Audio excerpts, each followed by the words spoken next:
এখন তো বাজারে প্রচুর পরিমাণে খেজুর গুড় পাওয়া যায়। খেজুর গুড় দিয়ে পিঠে খেতে খুব ভালো লাগে। তাই আজ আমি পাটিসাপটা পিঠে তৈরি করব। চলুন তাহলে দেখে নিই। এবার গ্যাসের উপরে একটা কড়াই বসিয়ে দিলাম। তার মধ্যে 500 মতো দুধ দিয়ে দিলাম। দুধটা বেশ ভালো করে জাল করে 500 দুধ একদম কমিয়ে আনতে হবে। এবার আমি নারকেল কুড়ে রেখেছিলাম, সেই নারকেল কোড়াটা দিয়ে দিলাম। নারকেল কোড়াটা দিয়ে বেশ ভালো করে দুধটার সঙ্গে নাড়াচাড়া করতে হবে, যাতে দুধটা নারকেলটাও যেন তলায় না লাগে। দেখুন আমার নারকেলটা বেশ দুধের সঙ্গে মাখো মাখো হয়ে এসছে। এবার চিনি দিয়ে দিলাম মিষ্টির জন্য পরিমাণ মতো। এখানে আমি চিনিটা অল্প পরিমাণ রেখেছি, কারণ এর সঙ্গে আমি একটু গুড় অ্যাড করব, খেজুরের গুড়, যেটা দিলে আরও টেস্টি হবে। দেখুন এবার নারকেলটার সঙ্গে আমি খেজুরের গুড় দিয়ে দিলাম। বেশ নাড়াচাড়া করে তৈরি হয়ে গেল পিঠের পুর। এটা কিন্তু খেতে অসাধারণ লাগে। পুরটা যত টেস্টি হবে পিঠেটা খেতে তত সুন্দর লাগবে।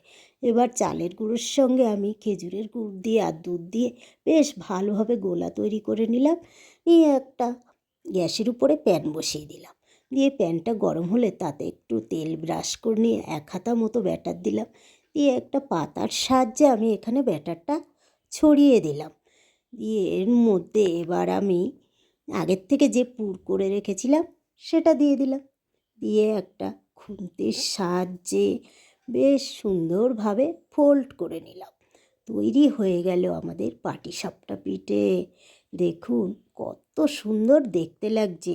পিঠেগুলো কিন্তু খেতে খুব সুন্দর হয়েছিল। আপনারাও একবার এইভাবে পাটিসাপটা পিঠে করে দেখতে পারেন।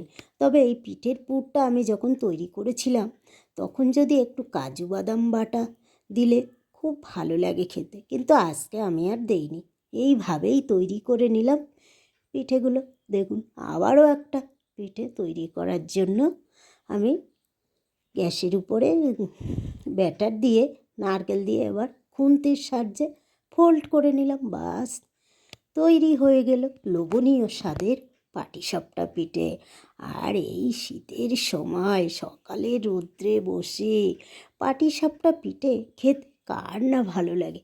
আপনাদের কেমন লাগে পিঠে খেতে? সবার যদি পিঠে খেতে ভালো লাগে তাহলে কমেন্ট করে বলুন।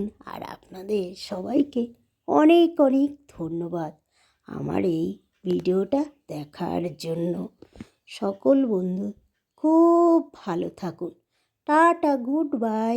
এখন